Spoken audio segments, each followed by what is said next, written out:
Grade 10 Biology, Heredity and Evolution, Module 3. Objectives: to illustrate dihybrid growth and sex determination mechanism in human. Dihybrid growth. Mendel carried out experiments to observe inheritance of two pairs of contrasting characters, which is called dihybrid growth. He crossbreed pea plants bearing round yellow seeds with plants bearing wrinkled and green seeds.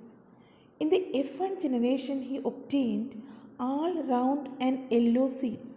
It means round and yellow traits of seeds are dominant features, while wrinkled and green are recessive.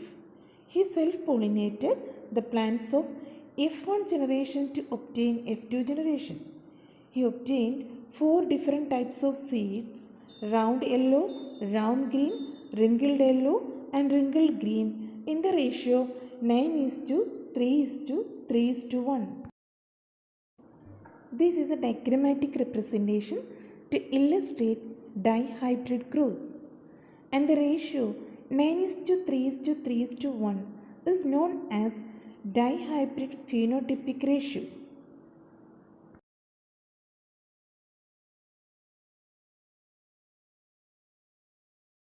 Based on the dihybrid growth, Mendel proposed the third law of genetics, that is, law of independent assortment. The law of independent assortment states that the alleles of different genes are inherited independently within the organisms that reproduce sexually. How do traits get expressed? Cellular DNA is the information source for making proteins in the cell.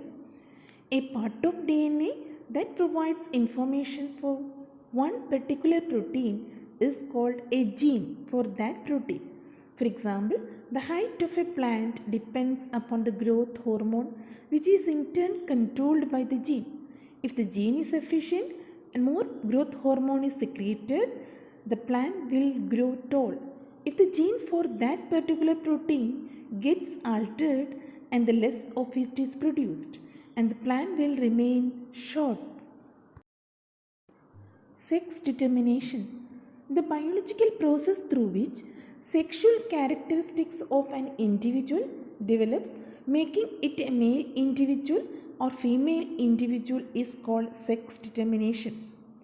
Different species use different strategies for this. In some animals, the temperature at which fertilized eggs are kept determines whether the developing animals will be male or female.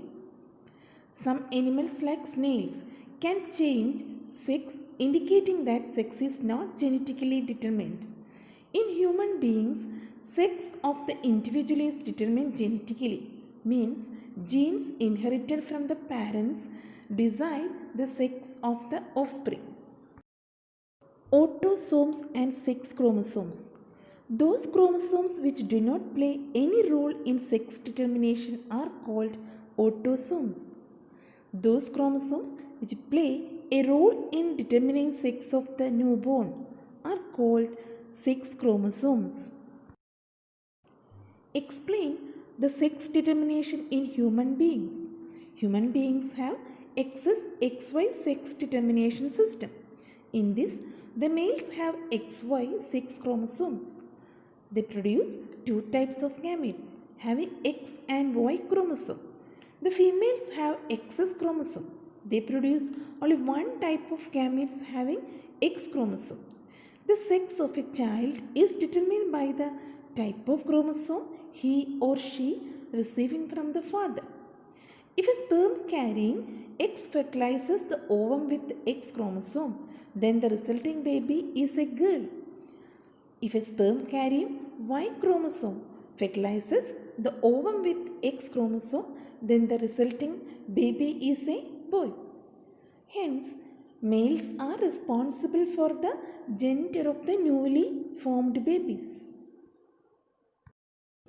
Look at the slide. This is a flowchart showing sex determination in human being.